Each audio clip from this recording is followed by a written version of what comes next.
Assalamualaikum warahmatullahi wabarakatuh. Nama saya Basri. Saya adalah seorang Islamic Life Planner. So, apa khabar? Semoga sihat selalu. So, hari ini kita nak continue daripada last video, iaitu risiko kewangan part 3. Okey, kita recap sikit lah. So, dalam hidup kita ada beberapa risiko, iaitu death, TPD dan critical illness lah, iaitu 3D: death, disability dan juga disease. Okey, kalau jadi benda ni kita boleh hilang income lah, kita kata. Lepas tu satu lagi yang akan berlaku, yang pasti berlaku adalah retirement. Sebab retirement, macam kita tahu, kalau kata death ni 30%, yang akan retire ni 70%, 67% adalah miskin lah, miskin atau kerja semula. Ini berdasarkan data daripada KWSP. Hanya 3% je yang hidup selesa. 3%. So, kita target kita nak win-win situation. Kita ambil takaful lah, kan?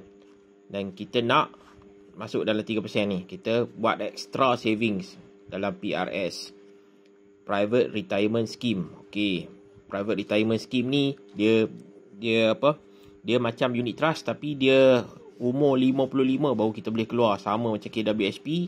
Dan kebiasaan, walaupun fund tu sama dengan unit trust, tapi dia bagi lebih dividen ataupun pulangan unit tambahan dia lebih. Sebab dia tak boleh dikeluarkan. Kalau kata unit trust tu dia boleh keluarkan, jadi dia tak apalah bagi.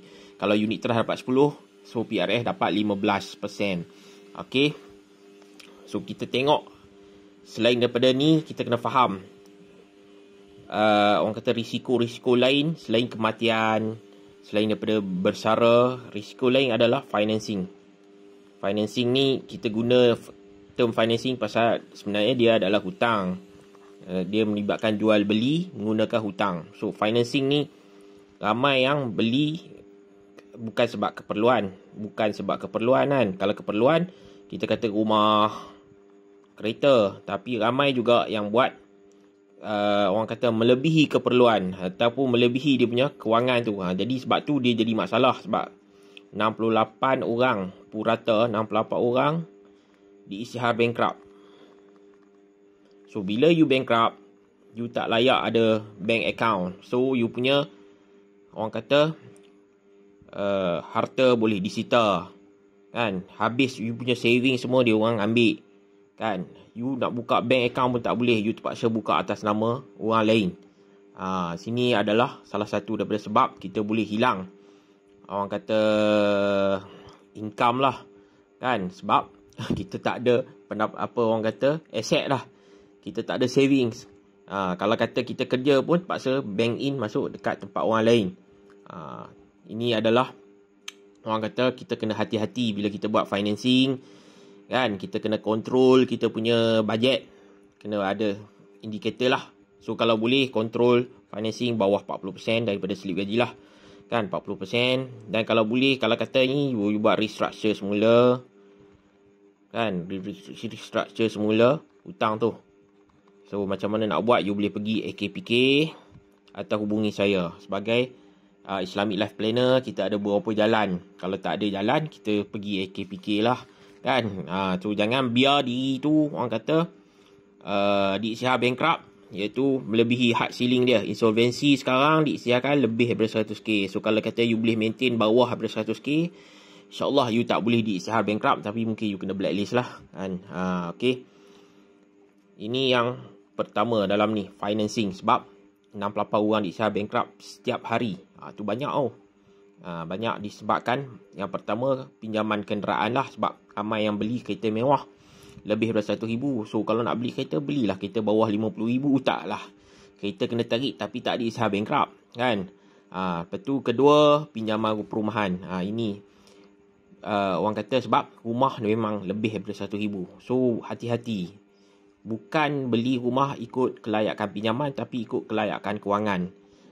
Berapa banyak yang you belanja. Kalau dia lebih daripada 40%, kan, itu sudah menjadi beban. So, rumahku bukan syurgaku dah rumahku, hutangku, nerakaku. Jangan orang kata bila kita nak beli rumah, jangan fikir tentang orang kata rumah impian. Fikir rumah mampu milik dulu. Okey, next. Risiko adalah hilang pekerjaan. Yes, kalau kita sakit memanglah pekerjaan kita tak boleh bekerja, tapi hilang pekerjaan ni boleh dijadikan sebab pandemik atau bisnes tu sendiri bisnes bankrupt lah kita kata kan.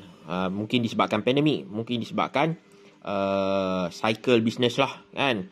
Kita kena faham bila kita kerja dengan orang ada risiko untuk bos tu bankrupt. Kita kena faham bos ni dia keluarkan modal, kalau kata dia tak dapat modal balik atau sales tak bagus, tentulah orang kata kilang ataupun office ataupun apa-apa bisnes lah.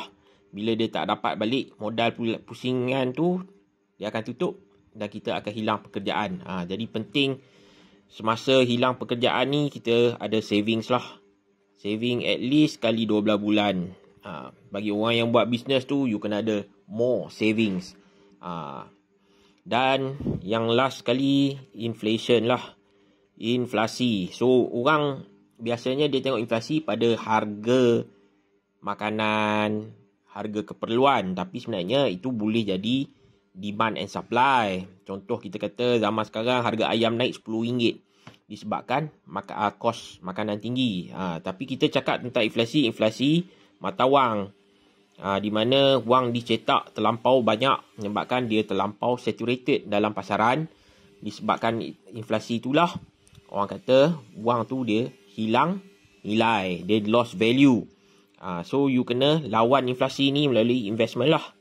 So investment untuk lawan inflasi ni you kena more than 6% lah. Kalau kata 4 hingga 6% ni you anggap sebagai savings. Kalau kata you nak lawan inflasi, you kena lawan more than 6% lah. Kalau boleh 10 to 15 adalah desirable lah. Desirable untuk kita punya investment. So satu lagi, you nak lawan inflasi melalui emas lah. Sebab emas tak boleh dicetak kan, emas tak boleh diduplicate. You kena lombong, you kena ni. Tapi kena faham harga emas turun naik dia bukan sebab inflasi, tapi disebabkanlah demand and supply. Tapi emas tu sendiri kita kumpul dia dalam gram kan. Jadi emas tu kalau kata sekarang kita beli 1 kilo, 10 tahun pun akan 1 kilo. Yang berubah adalah harga tu kemungkinan naik disebabkan sebabkan mata wang tu dia inflasi kan. Tiap-tiap tahun dia orang cetak mata wang. So mata wang dicetak oleh bank kan. Setiap tahun orang akan pinjam daripada bank melalui perkara pertama yang akan inflasi adalah sektor hartanah lah. Sektor hartanah ni memang inflasi sebab adanya valuation dekat situ. Valuation ni akan meninggikan walaupun ada demand and supply, tapi kita tengok walaupun harga orang kata hartanah tak terjual, dia orang still lagi tak turun ke harga tu. Dia orang still kalau boleh nak bagi cashback supaya valuation tu tak jatuh harga. Itu ciliknya kita kata. Ciliknya developer, ciliknya orang-orang di dalam kewangan yang menjaga mata wang ni. Dia nak pastikan harga hartanah tu maintain kekal lah. So jadilah inflasi. So inflasi ni melibatkan mata wang fiat yang tak dikontrol. Siapa-siapa pun boleh pinjam dekat bank kalau dia ada sikris yang baik, dia ada track record yang baik, dia boleh pinjam dekat bank. So orang-orang yang dah ada sikris yang teruk, biasanya dia terpaksa pinjam dari luar lah. Mungkin koperasi, mungkin daripada kredit community lain, Aeon ke apa ke. Jadi kat sini orang kata satu risiko lah. Sebab apa? Orang sentiasa berhutang. Duit tu adalah hutang. So hari ni kita dah cover basic 3 benda yang kita perlu atasi kan. So last kali adalah kita cakap liability terlampau tinggi lah kan, asset. So bila kita financing, kita memastikan kita dapat positive cash flow. Dulu orang cakap beli rumah buat sewa boleh bayar monthly ataupun bulanan mortgage. Tapi sekarang dia tak boleh dah, pasal dah terlampau inflate ataupun harga hartanah tu terlampau diinjek kan, terlampau tinggi. So kalau beli rumah pun kita dah tak mampu. Contoh kita kat Kedah ni, rumah 250,000 kan, sebulan 1,000 lebih. Tapi kalau kata nak sewa, mungkin 600, 700. So ada lagi baki 800, 900 nak kena top up. So benda ni bukan satu positive cash flow yang baik. So kita kena cari jalan. So ada banyak sebenarnya instrumen di pasaran yang boleh bantu kita, untuk jana positive cash flow dan tutup hutang. Tapi yang ni kita akan cakap next segment lah. Hari ni kita cakap tentang risiko. So hati-hati. Risiko kematian, risiko TPD, risiko critical illness. Dan bila kita retired. Retired ni kita dah hilang income. So banyak benda, kesihatan semakin kurang. Kata hutang tak habis lagi kan. So kita punya harap pada KWSP saja. Jadi semua-semua ni perlu diambil perhatian. Okey, Assalamualaikum warahmatullahi wabarakatuh.